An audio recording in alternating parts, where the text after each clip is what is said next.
very good news. The Australian 29-year-old Alek Sigley is now out of detention in North Korea and out of North Korea altogether. He's in Beijing, as you heard the Prime Minister mention there. We've got some pictures, I think, of Alek Sigley arriving at the airport there in Beijing. There he is, this young man who spent 8 or 9 days in detention. Look, a lot we still don't know. Why was he detained? What were the conditions like? What did he have to do to be released? We know Australia relied on the Swedish government to help. They do have diplomatic ties with North Korea. We don't.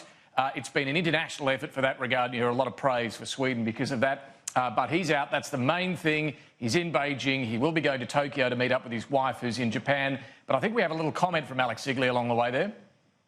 Excuse me. Can we get through, please? Can we get through? Are you all right? Are you detaining? Come here. Thank you. Are you all right? I'm okay, yeah, I'm good. I'm very good. How do you feel? Great. So could you explain what happened in Pyongyang? Just leave it for a little bit. Yeah. That's right, sorry, can we get through?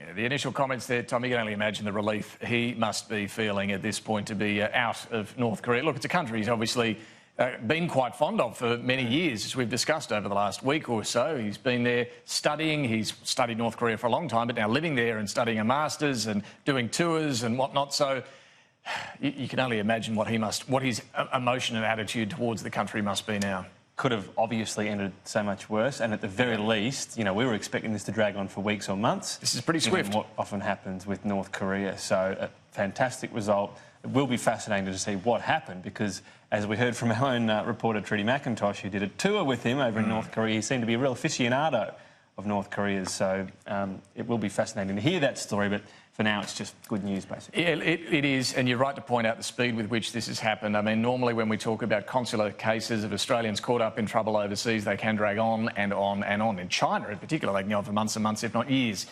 Here, and it's credit to the government and all those international offers of assistance that were made as well.